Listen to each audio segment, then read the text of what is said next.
guys, comment allez-vous? J'espère que vous allez bien. Bienvenue dans une nouvelle vidéo. Bienvenue sur Helen's Universe, la chaîne qui vous présente de la littérature afro et caribéenne et surtout de la littérature haïtienne. Comme vous pouvez le voir au titre, aujourd'hui je vais vous présenter les 3 derniers mois de lecture que j'ai pu faire. Donc je vous avais déjà présenté janvier, février, mars, que je vous laisserai quelque part ici ou encore en description. Et maintenant on va partir pour avril, mai, juin. J'ai lu à peu près, il me semble, 12 livres. C'est pas beaucoup pour les 3 mois, mais j'ai eu une panne de lecture et j'étais un petit peu pas bien, maux de tête, etc., etc.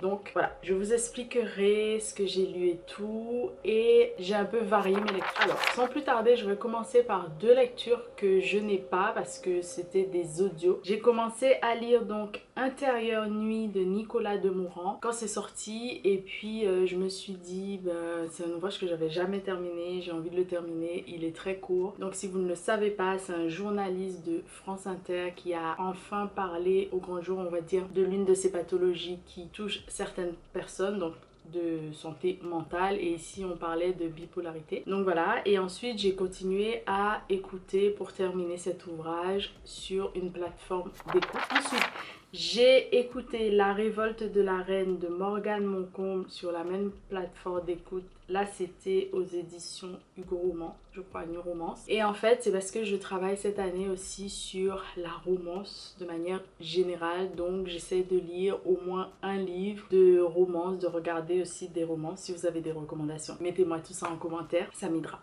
vraiment beaucoup également. Donc je lis de la romance pour pouvoir travailler sur ce projet qui aura lieu du coup vers la fin de l'année. J'aurai l'occasion de vous en dire davantage de toutes les façons et avec grand plaisir. Et ensuite j'ai eu du mal à écouter du coup tout ça. Pour moi c'était trop, j'ai du mal à écouter, j'avoue. Donc je me suis procuré l'ouvrage pour pouvoir le lire, le terminer. Je vous en dirai davantage sur les romans. Je vous ferai une vidéo spécialement sur les romances que j'aurai terminé ce projet ou au cours du projet. Pour le moment j'ai juste ça à vous dire. Ensuite j'ai continué mes lectures avec une petite panne de lecture, mais j'ai lu un ouvrage qui m'a aidé à sortir de cette panne de lecture. Donc cet ouvrage c'est Le secret de l'herboriste d'Alice Doublier aux éditions Slalom, qui se présente comme ceci.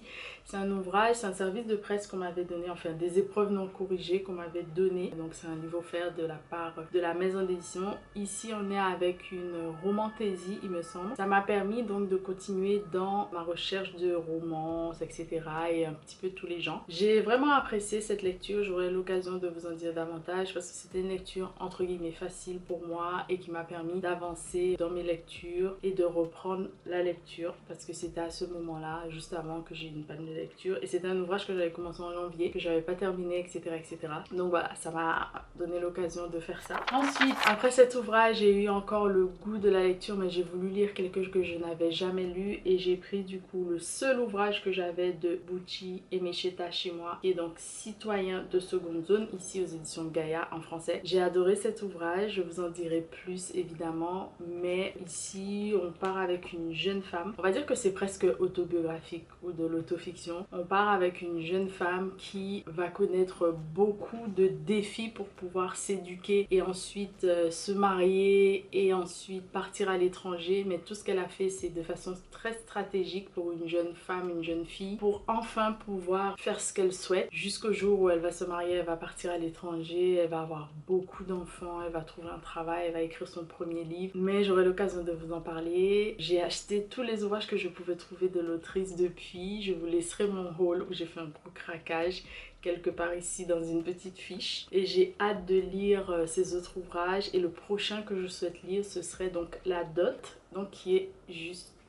ici, que j'ai mis dans mes lectures. Je pense que j'aimerais faire en juillet, lecture d'été entre guillemets, donc je vous mettrai aussi cette vidéo. Ensuite j'ai continué mon aventure au mois de mai avec des lectures de la littérature haïtienne parce que c'était le mois de l'héritage haïtien. Donc j'ai lu Popa Singue, je crois, de René Depès qui se présente comme ceci aux éditions Zulma. C'est un ouvrage que j'ai apprécié. Je pensais qu'il allait plus parler de sa vie quand il était plus jeune en Haïti, mais en fait il parle de son retour en Haïti sous une certaine dictature, et en fait il connaissait ce chef d'État quand il était jeune, et ce chef d'État va lui demander de venir travailler pour lui, mais il va refuser parce qu'il pense que ce que le chef d'État a instauré n'est pas pour lui. Il va se faire accuser entre guillemets de trahison, de communisme et tout, et il va devoir encore quitter le pays. Donc il parle un peu d'un pan de sa vie, c'est tiré d'une histoire vraie, et j'ai apprécié connaître quand même cette histoire que j'avais entendue lors d'une interview qu'il avait pu faire sur une grande, je crois que c'était France Culture. Si je trouve, je vous mettrai ça. C'était intéressant néanmoins, c'est très poétique, c'est du René Depès. Ensuite, j'ai continué une lecture que j'avais arrêtée, c'était donc Chers ancêtres, contre-histoire des résistances féminines et anticoloniales aux éditions Grasset. C'est un ouvrage qui m'a été offert aussi, et c'est d'Isis Labo-Caberia qui se présente comme ceci. Alors, j'ai été un petit peu déçue par cet ouvrage. Je trouve que l'intro, je sais pas comment on dit, oui, l'introduction m'a vendu entre guillemets du rêve, selon moi. J'ai été déçue parce que je m'attendais à plus, mais en vrai c'est un ouvrage qui part entre l'histoire des ancêtres et de l'histoire en général de l'autrice, mais aussi des résistances féminines, hein, aussi anticoloniales, surtout dans les Antilles plutôt, on va dire, donc Martinique, Guadeloupe, Haïti, etc. Peut-être un peu la Caraïbe. Vous allez trouver beaucoup de choses qui ont été citées et tout, que vous connaissez peut-être déjà. Beaucoup de théories voilà, qui ont déjà été citées.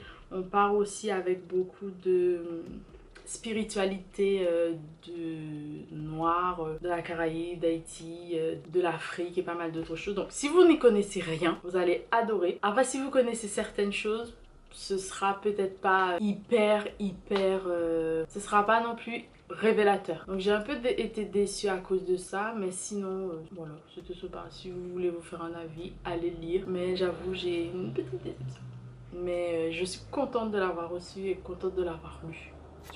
J'ai continué mon aventure en Haïti avec de la poésie, donc de René Philoctète, Ces îles qui marchent, avec une préface de Lionel Trouillot aux éditions Atlantique Déchaînée qui se présente comme ceci. J'ai adoré lire ce petit recueil de poèmes que je pense que je vais relire encore et encore. J'ai vraiment bien aimé, mais je pense que c'est quelque chose où je vais aller encore piocher. Et parce que j'ai pas lu grand chose de René Philoctète, j'ai pas lu ses romans encore, j'en ai un là quelque part ou là, je sais pas, que j'ai jamais lu, donc je vais devoir faire ça. Mais je recommande vraiment la poésie, Péché mignon, la poésie.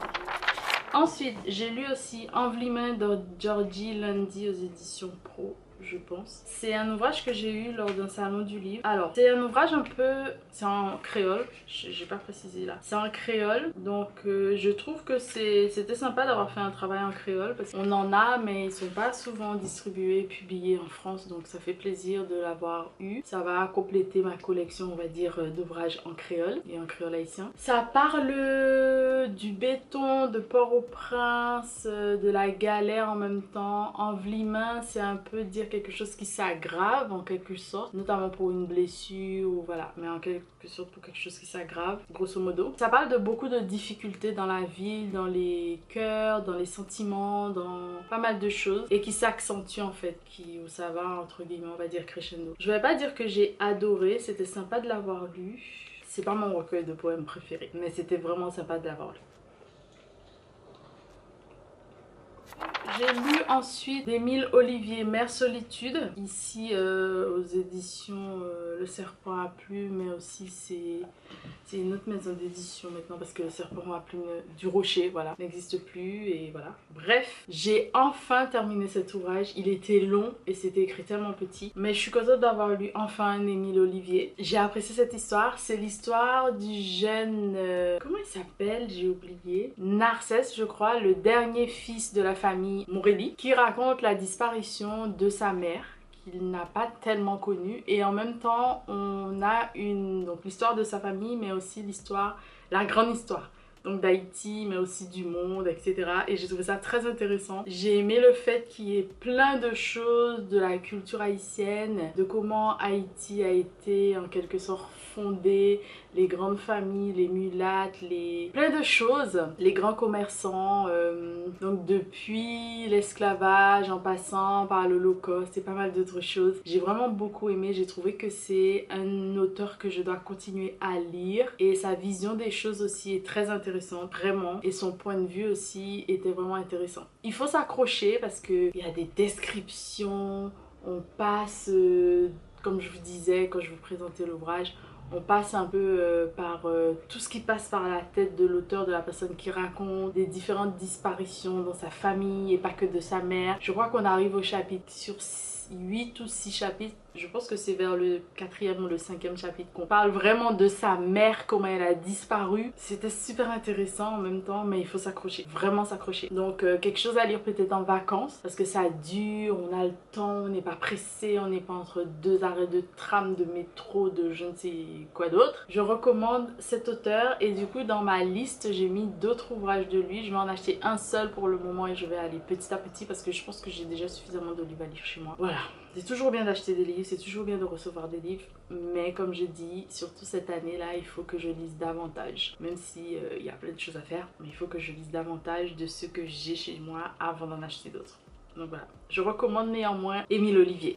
Ensuite, j'ai lu pour le mois de juin, le mois des fiertés, quelques ouvrages sur du coup les fiertés. Je vous mettrai ma bibliothèque idéale queer de 2021 et celle que j'ai filmée récemment en 2026 en description et dans la petite fiche. Donc j'ai lu enfin Deux purs hommes de Mohamed Mbougar Sarr aux éditions Le Livre de Poche. C'est un ouvrage que je voulais lire depuis longtemps. J'ai lu le dernier ouvrage de l'auteur, donc qui a eu le prix Goncourt il y a quelques années, donc La plus secrète mémoire des hommes. Et là je remonte en fait dans ses écrits et celui qui avait avant, il me semble c'était lui. Donc les autres sont là. Ici on part avec une vidéo qui est hyper virale où on voit qu'un jeune homme est déterré, donc il n'a pas droit à une sépulture et dans ce pays, donc le Sénégal en l'occurrence ici, et dans cette qui s'apparenterait au Sénégal en tout cas, dans ce pays et dans cette société, dans cette religion, quelqu'un qui n'a pas droit à une sépulture, c'est une personne qui est donc homosexuelle. Il va être touché par cette vidéo et il va décider de partir en fait sur les traces de ce jeune homme qui a été déterré. Et à partir de là, tout va un peu basculer dans sa vie à cause des a priori de la société, de la religion. Il faut savoir qu'il est de l'islam, ce jeune homme. Il n'est pas un fervent pratiquant, mais sa famille l'est, notamment son père qui aspire à être le prochain imam de cette communauté. Donc voilà, c'était très intéressant. Moi je m'attendais un peu à autre chose, mais en définitive pourquoi pas, franchement. C'est un ouvrage que je recommande, surtout en ce moment avec l'actualité.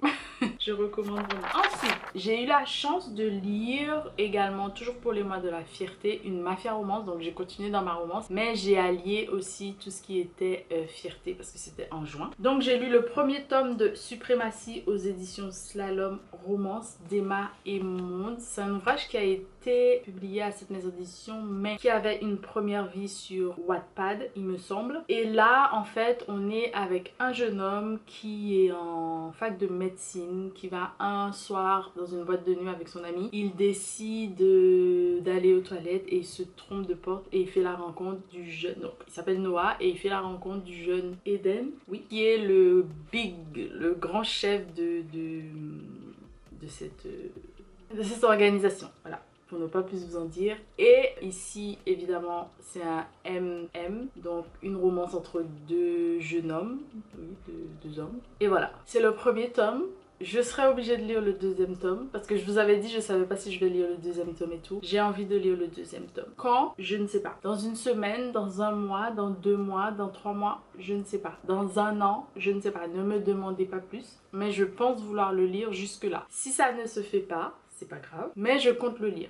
Donc voilà. Et enfin, parmi tous ces ouvrages, j'ai lu un petit album de jeunesse que j'ai trouvé. C'était un ouvrage qui avait été mis de côté et il n'y avait pas beaucoup de pages. Je me suis dit, oh ben pourquoi pas. Et ça s'appelle La meilleure boulangerie du monde de Yue Zhang, il me semble. Et je vous mettrai la couverture, je vous mettrai la maison d'édition. École des loisirs, il me semble. Et en fait, c'est l'histoire d'un petit lapin qui va se retrouver dans une boulangerie et la boulangerie est tenue par un loup. Le lapin aura envie d'apprendre comment faire du pain, etc. Mais elle se dit, oh, mais est-ce que le loup va pas me manger et tout. Et puis une espèce d'amitié va se créer. Et puis voilà, je vous dis pas la suite. C'est pour les enfants, c'est pour apprendre pas mal de choses, la tolérance, apprendre à connaître les gens, ne pas rester sur des préjugés, enfin pas mal de petites choses. Et puis la pâtisserie, apprendre à faire des choses, mettre la main dans le cambouis comme on dit. Donc voilà.